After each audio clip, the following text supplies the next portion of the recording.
professora. A gente chama de carne sintética, carne de laboratório ou carne celular. Qual é a expressão correta ou são sinônimos? Eles são termos que se referem ao mesmo tipo de processo e produto, mas eles têm suas características. E, atualmente, a terminologia considerada adequada é carne celular ou carne cultivada. São sinônimos perfeitos, tá?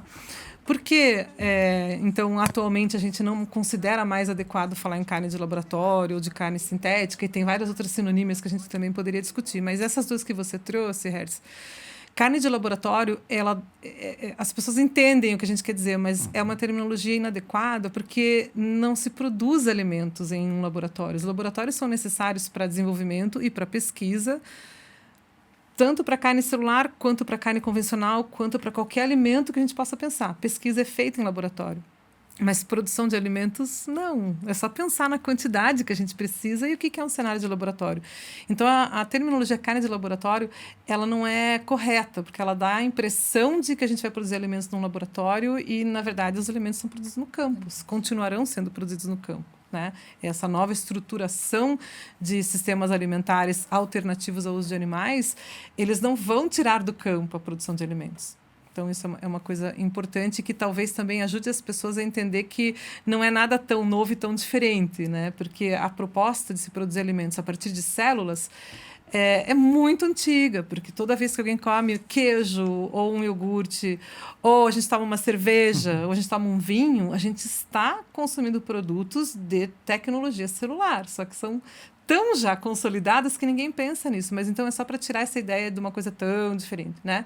Carne sintética, aí está completamente errado, né? Porque se o sintético dá a impressão de algo que não é natural, de algo que é montado lá, e as pessoas pensam em coisas assim, as pessoas já me falaram, mas isso aí é para astronauta, tá? Exato. Até pode ser também, né? Mas não é a realidade do produto, é um produto alimentar, como vários que a gente tem, né?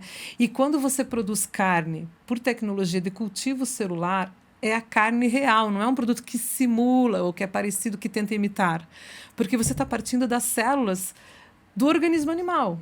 Então, se eu pegar uma célula do meu músculo e colocar num ambiente adequado, que ela tenha tudo que ela precisa, da mesma forma que ela tem dentro do meu organismo, ela vai crescer, vai se manter viva, vai se diferenciar. E ela tem o meu DNA. Não é uma síntese, não é transgenismo. As pessoas falam, é transgênico, câncer, né? Não tem nada disso. É a célula do animal que hoje, como a gente sabe já multiplicar levedura e fazer cerveja, hoje a gente tem tecnologia para que um tonel onde a gente produz vinho também possa ter tudo o que é necessário para uma célula de um organismo animal conseguir sobreviver e se multiplicar. Então, é simples assim. Então, tem nada de sintético, da mesma forma que a gente não chamaria a cerveja de um produto sintético, né? Mas o desenvolvimento do estúdio, do estudo aqui, que inclusive é o único laboratório da América Latina a fazer esse estudo com carne celular agora aqui na UFPR, né, que você está coordenando, em que nível que está? Queria que você explicasse um pouquinho mais do que vocês estão fazendo lá nesse momento, assim. Tá.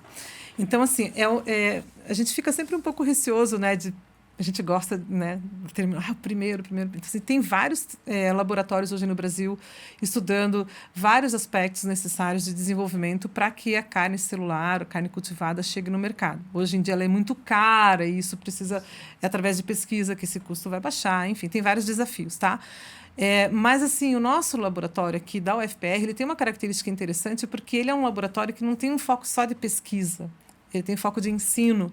E se a gente vai desenvolver uma nova cadeia de produção de alimentos, a gente precisa formar pessoas, a gente precisa ter profissionais aptos a trabalharem nas indústrias que já estão demandando, por sinal, né? A JBS recentemente abriu 26 vagas, né, para o centro que eles estão montando em Florianópolis. Então, com essa característica de formação e de extensão também, que é uma interação que a gente faz até com a própria comunicação, talvez a gente tenha uma característica bem interessante assim, e inovadora, né? Nesse sentido, a gente está inserido dentro de um projeto maior e que a gente tem o privilégio de ter tido aqui no governo do estado do Paraná uma compreensão diferenciada que outros estados ainda talvez não tenham atingido, né? Que foi através da Agência de Fomento à Pesquisa, né? Aqui no Paraná, que é a Fundação Araucária. a aprovação de uma proposta nossa da formação de uma rede de equipes de pesquisa, né? Então, aqui no Paraná, a forma como se fomenta redes de pesquisa acabou recebendo o apelido de NAP. NAP é Novos Arranjos de Pesquisa e Inovação. Então, nós propusemos essa formação, né, e ela foi aprovada, e hoje existe, então, o NAP Proteínas Alternativas. E com isso veio os subsídios financeiros para que tudo aquilo que a gente já tinha em mente pudesse virar realidade, né? Então, hoje, para responder mais diretamente a tua pergunta, Joana, a gente tem a chegada de equipamentos para que a gente possa implantar o funcionamento do laboratório. Então, ele já existe como uma unidade da Universidade Federal do Paraná. O Laboratório de Zootecnia Celular foi fundado no dia 20 de setembro do ano passado. E ele está hoje recebendo os equipamentos ainda para que a gente possa começar a ter, de fato, um cultivo celular e todos os estudos com os quais a gente pretende contribuir, e principalmente ter aulas práticas para as pessoas perderem esse medo do novo e perceberem, não, mas isso aqui a gente já sabe fazer. Cultivar célula, a gente já sabe cultivar célula, inclusive célula animal há muito tempo, né? Os desafios são principalmente ligados ao escalonamento, tá? Porque toda a tecnologia de cultivo de células animais, então células que precisam de estar dentro de um organismo para crescer, ele se desenvolveu na área médica, com a prerrogativa de produzir tecidos funcionais. Então, por exemplo, hoje a gente tem cultivo de pele humana em laboratório. Se você precisa, por causa, por exemplo, de uma queimadura, de um problema, de um trauma, né, mecânico à pele, você pode ter um enxerto de uma pele produzida em laboratório. Então, as necessidades desse tipo de cultivo celular são muito diferentes. Você tem pequeníssimas quantidades quando comparado a alimentos, e você tem um tecido que precisa funcionar. Ele precisa se comportar de fato como pele e ser incorporado pelo organismo vivo e continuar sendo uma pele funcional.